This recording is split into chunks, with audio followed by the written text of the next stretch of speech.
In this video, we'll go through the most common reasons your Galaxy Watch 4 won't power on and the proven steps you can take to fix it safely. Step 1. Charge it properly. Before trying anything else, place your Galaxy Watch 4 on its original Samsung wireless charger and make sure it is aligned correctly. If the battery is fully drained, the screen may stay black for several minutes. Leave the watch charging for at least 30 to 60 minutes using a working power adapter and wall outlet. Step 2. Force restart. If charging does not immediately solve the issue, try a force restart.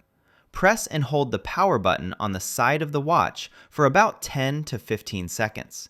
Keep holding it until the Samsung logo appears on the screen.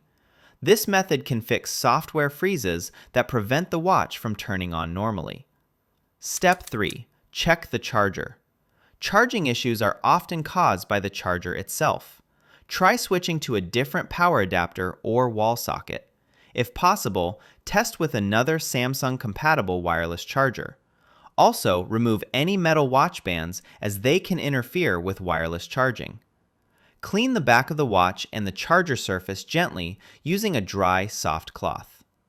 Step 4. Software issues.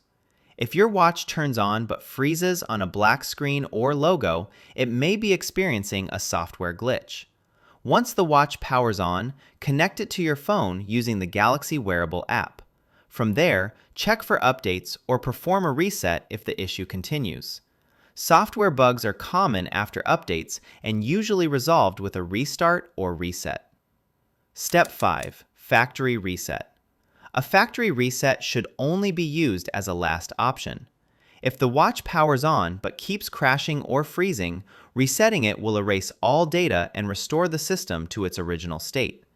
This can fix deeper software problems, but you should back up your data first if possible.